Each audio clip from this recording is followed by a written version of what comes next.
इस सीरीज में हम लोग देख रहे हैं कंप्लीट जीएस को। और जीएस में भी आपका पूरा हिस्ट्री, ज्योग्राफी, इकोनॉमिक्स, पॉलिटी और जनरल साइंस। तो अगर आप किसी भी गवर्नमेंट सर्विसेज का प्रिपरेशन कर रहे हैं, चाहे वो यूपीएससी हो, एसएससी हो, स्टेट पीसीएस हो, रेलवे हो या अदर कोई भी गवर्नमेंट सर्विस, तो उन सब में जीएस जो है वो सबसे ज़्यादा अहम रोल प्ले करेगा। इस पूरे सीरीज को हम लोग देखने वाले हैं वन लाइनर के फॉर्म में। करीब करीब 10,000 के करीब वन लाइनर होगा ये। तो आपका मैक्सिमम रिवाइज हो सकेगा कम से कम समय में। पूरे का पूरा जो ये प्लेलिस्ट है उसका जो लिंक है वो नीचे डिस्क्रिप्शन बॉक्स में भी दिया जा रहा है, ताकि आपको ढूंढने में ज़्यादा समय बर्बाद नहीं हो। आप वहाँ से जाकर के पूरे के पूरे इस प्लेलिस्ट को देख सकते हैं। तो अगर आप चैनल पर नए हैं तो इसको सब्सक्राइब कीजिए और प्रेस कीजिए बेल आइकन को, ताकि जो नोटिफिकेशन है आगे आने वाले वीडियोज़ का वो आपको सही समय पर मिलता रहे। स्टार्ट करते हैं हम लोग फिर।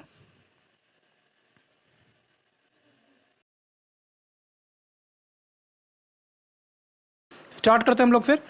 भारतीय नागरिकता की समाप्ति हो सकती है कब? जब अन्य देश की नागरिकता आदमी स्वीकार कर लेता है, नागरिकता का स्वतः परित्याग कर देता है, या फिर राज्य सरकार के द्वारा नागरिकता छीन लिया जाता है। तब उस कंडीशन में, तीन कंडीशन में भारत की नागरिकता जो है वो समाप्त हो जाएगी। पहला, अन्य देश की नागरिकता वो स्वीकार कर ले, या फिर नागरिकता का परित्याग कर दे खुद से, स्वेच्छा से।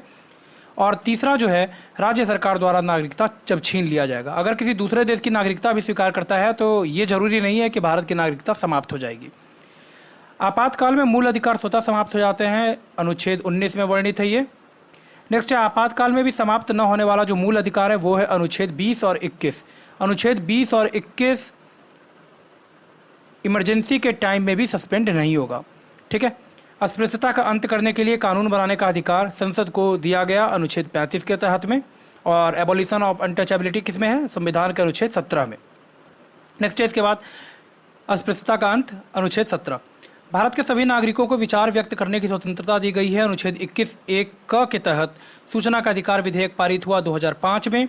शांतिपूर्ण तथा निरायुध सम्मेलन की स्वतंत्रता दी गई है संविधान के अनुच्छेद 19(1) ख में, 19(1)(b). नेक्स्ट, संगम या संघ बनाने की स्वतंत्रता दी गई है 19(1) ग में। भारत में सर्वत्र स्वतंत्रता पूर्वक घूमने की स्वतंत्रता है 19(1) घ में, यानी डी, 19(1)(d) में। भारत के राज्य क्षेत्र के किसी भाग में निवास करने तथा बस जाने की स्वतंत्रता है 19(1) ई में या फिर अंग में। निवारक निरोध अधिनियम पारित हुआ प्रिवेंटिव डिटेंशन एक्ट 1950 में, प्रिवेंटिव डिटेंशन एक्ट 1950। नेक्स्ट है, ये कभी कभी पूछेगा, डायरेक्ट पूछेगा, निवारक निरोध अधिनियम ये पारित कब हुआ? तो 1950। नेक्स्ट है, आंतरिक सुरक्षा व्यवस्था अधिनियम पारित हुआ 1971 में और ये समाप्त कर दिया गया 1971 में ही। राष्ट्रीय सुरक्षा अधिनियम, नेशनल सिक्योरिटी एक्ट पास होता है 1980 में।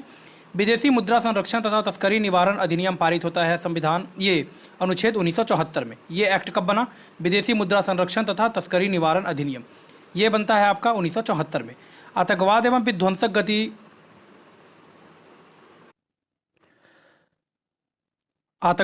विध्वंसक गतिविधि निरोधक अधिनियम पारित होता है, टाडा, ये पास होता है आपको 1985 में। टेररिस्ट एंड डिस्ट्रप्टिव एक्ट ये पास होता है कब? 1985 में, और इसको समाप्त कर दिया गया फाइनली टाडा को 23 मई 1995 को। आतंकवाद निरोधी अधिनियम, प्रिवेंशन ऑफ टेररिज्म एक्ट, ये आता है साल 2002 में, टाडा को रिप्लेस करता है ये, और 2004 में इसको भी फाइनली रद्द कर दिया गया, पोटा को। नेक्स्ट है इसके बाद, संवैधानिक उपचारों का अधिकार वर्णित है संविधान के अनुच्छेद 32 में। रिट है 5 तरह का। पहला, बंदी प्रत्यक्षीकरण, उस व्यक्ति के विरुद्ध जो किसी व्यक्ति को निरोध में रखता है तब जारी होता है बंदी प्रत्यक्षीकरण का रिट, या फिर हैबियस कॉर्पस। नेक्स्ट है परमादेश, ये लोक प्राधिकार को कर्तव्य निर्वहन के लिए जारी करता है, मैंडमस। प्रतिषेध, प्रोहिबिशन, अधीनस्थ न्यायालय को उनकी अधिकारिता के बाहर कार्य करने से रोका जाता है इस रिट के अंतर्गत में। अधिकार परीक्षा को वारंटो, इसे उस व्यक्ति के विरुद्ध जो किसी ऐसे लोक पब्लिक पद को धारण किए हुए हैं जिसे उसे धारण करने के लिए अधिकार नहीं है, उस समय कोर्ट जो है वो अधिकार परीक्षा का रिट जो है वो जारी करता है। नेक्स्ट है उत्प्रेषण, सेरेनरी, और ये रिट अधीनस्थ न्यायालय को जारी किया जाता है। इसके अंतर्गत अधीनस्थ न्यायालय को यह निर्देश दिया जाता है कि वह अपने पास लंबित मुकदमों के न्याय निर्णय के लिए उसे वरिष्ठ न्यायालय को भेजे। तो ये है 5वां रिट उत्प्रेषण का। नेक्स्ट है, राज्य के नीति निर्देशक तत्व, ये वर्णित है संविधान के भाग 4 में, अनुच्छेद 36 से लेकर के 51 तक। मूल कर्तव्य को जोड़ा गया था 42वें संविधान संशोधन 1976 के अंतर्गत में, और ये वर्णित है संविधान के भाग 4 क में। तो ये काफ़ी इंपॉर्टेंट है, सरदार स्वर्ण सिंह के रिकमेंडेशन पे ये लागू किया गया था मूल कर्तव्य। और कब? तो 42वां संविधान संशोधन जो कि होता है आपका 1976 में। और वर्णित कहाँ पे है ये? संविधान के भाग 4 ए में, 4A में। और कहाँ से लिया गया है ये? तो ये लिया गया है यूएसएसआर यानी सोवियत यूनियन के कॉन्स्टिट्यूशन से, मूल कर्तव्य को। वर्तमान में संख्या कितनी है इसकी? तो इसका एक संख्या है 11।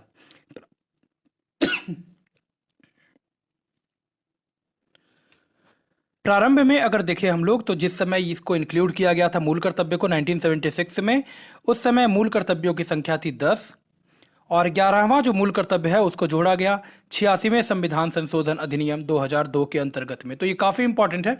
प्रारंभ में जिस समय इसको इंक्लूड किया गया था 1976 में, उस समय संख्या थी इसकी 10 और 11वां जो मूल कर्तव्य है वो जोड़ा गया कब? 86वें संविधान संशोधन 2002 के अंतर्गत में।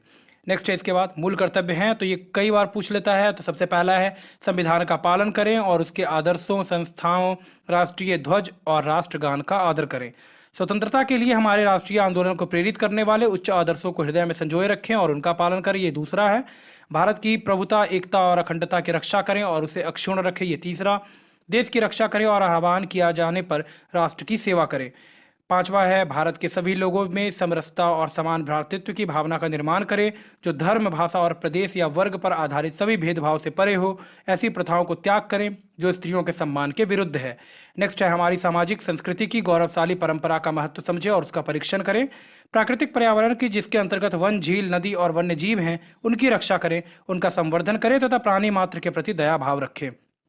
नेक्स्ट है वैज्ञानिक दृष्टिकोण, मानवतावाद और ज्ञानार्जन तथा सुधार की भावना का विकास करें। सार्वजनिक संपत्ति को सुरक्षित रखें और हिंसा से दूर रहें। नेक्स्ट है व्यक्तिगत और सामूहिक गतिविधियों के सभी क्षेत्रों में उत्कर्ष की ओर बढ़ने का सतत प्रयास करें, जिससे राष्ट्र निरंतर बढ़ते हुए प्रयत्न और उपलब्धि की नई ऊंचाइयों को छू ले। नेक्स्ट है जो माता पिता या संरक्षक हैं 6 से 14 वर्ष के मध्य आयु के अपने बच्चों या यथास्थिति अपने पाल्य को शिक्षा का अवसर प्रदान करें। यही था 11वां मूल कर्तव्य जो कि इंक्लूड किया गया 86th अमेंडमेंट 2002 के अंतर्गत में। ठीक है, मूल कर्तव्य में इसको जोड़ा गया 11वें मूल कर्तव्य के रूप में। प्रारंभ में था इसका संख्या 1976 में बना जब था, वहाँ से लेकर के 2002 तक 10 था। 2002 में फाइनली इसको जो है वो इंक्लूड किया गया 2002 में 86वें संविधान संशोधन के अंतर्गत में। नेक्स्ट है भारत में संसदीय शासन का प्रारूप लिया गया है ब्रिटेन के संविधान से। भारत में राष्ट्रपति का पद उपबंधित है अनुच्छेद 52 के द्वारा। राष्ट्रपति का चुनाव किया जाता है अप्रत्यक्ष निर्वाचन के द्वारा। राष्ट्रपति के नामांकन पत्र का समर्थन किया जाना चाहिए कम से कम 50 मतदाताओं के द्वारा। नेक्स्ट है राष्ट्रपति के निर्वाचन में सम्मिलित होते हैं संसद तथा राज्य विधानसभाओं के निर्वाचित सदस्य, यानी लोकसभा और विधानसभा के जितने भी मेंबर्स होंगे वो सब इंक्लूड होंगे इलेक्शन प्रेसिडेंट में। संसद के मनोनीत सदस्य, राज्य विधानसभाओं के मनोनीत सदस्य तथा राज्य विधान परिषदों के सदस्य शामिल इसमें नहीं किए जाते हैं। ठीक है, तो ये बहुत इंपॉर्टेंट पॉइंट है। संसद तथा राज्य विधानसभाओं के निर्वाचित सदस्य जो हैं वो इंक्लूड होंगे किसमें? वो आपको राष्ट्रपति के निर्वाचन में सम्मिलित होते हैं। ठीक है, इसके बाद 70वें संविधान संशोधन के द्वारा पांडिचेरी तथा राष्ट्रीय राजधानी राज्य क्षेत्र दिल्ली की विधानसभाओं के सदस्य राष्ट्रपति के निर्वाचक मंडली में शामिल किए गए। नेक्स्ट है राष्ट्रपति के निर्वाचन में राज्य की विधानसभा के एक सदस्य का मत मूल्य अगर देखें, अभी हम लोग राष्ट्रपति देख रहे हैं, तो राज्य की कुल जनसंख्या इसको डिवाइड करेंगे राज्य विधानसभा के निर्वाचित सदस्यों की कुल संख्या से और उसको मल्टीप्लाई करेंगे जब 1/1000 से, तो वो निकल करके आ जाएगा वैल्यू राष्ट्रपति के निर्वाचन में राज्य की विधानसभा के एक सदस्य का मत मूल्य। सिमिलरली राष्ट्रपति के निर्वाचन में संसद सदस्य का मत मूल्य अगर देखें हम लोग, तो कुल राज्य विधानसभा के निर्वाचित सदस्यों के मत मूल्य का योग बटा में करेंगे संसद के दोनों सदस्यों के निर्वाचित सदस्यों का योग, तो यहाँ से वैल्यू निकल के आ जाएगा हमारा संसद सदस्य का मत मूल्य। ठीक है, इसके बाद राष्ट्रपति के चुनाव से संबंधित विवाद का निपटारा किया जाता है उच्चतम न्यायालय के द्वारा। 2 बार राष्ट्रपति रहे राजेंद्र प्रसाद। राष्ट्रपति जिनकी उनके कार्यकाल के दौरान मृत्यु हो गई उनका नाम था जाकिर हुसैन और फखरुद्दीन अली अहमद। राष्ट्रपति की पदावधि होती है 5 साल की। राष्ट्रपति अपना त्यागपत्र देगा उपराष्ट्रपति को। राष्ट्रपति को हटाया जाता है महाभियोग के द्वारा। राष्ट्रपति का पद रिक्त होने पर कार्यभार का दायित्व संभालेगा उपराष्ट्रपति। राष्ट्रपति पर महाभियोग कैसे लगाया जाता है वो देखते हैं अब। तो राष्ट्रपति पर महाभियोग लगाया जाता है अनुच्छेद 61 के तहत। महाभियोग लगाने का संकल्प किसी भी सदन में पेश किया जा सकता है, या तो वो लोकसभा है या फिर राज्यसभा में।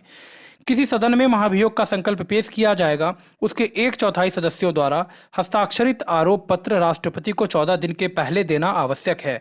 यानी मान लीजिए लोकसभा में तो 550 बटा में 1/4, और अगर राज्यसभा में तो 250 बटा 245 जो है अभी उसका 1/4। तो वो आपको देना पड़ेगा 14 दिन के पहले सिग्नेचर करके राष्ट्रपति को कि आपके ऊपर महाभियोग जो है वो इनिशिएट किया जाने वाला है। राष्ट्रपति को आरोप पत्र दिए जाने के 14 दिन बाद ही सदन में महाभियोग का संकल्प पेश किया जाएगा। जिस सदन में संकल्प पेश किया जाए उसके सदस्य संख्या के बहुमत तथा उपस्थित और मतदान करने वाले सदस्यों के 2/3 बहुमत, बहुत इंपॉर्टेंट है, 2/3 बहुमत से संकल्प पारित किया जाना चाहिए।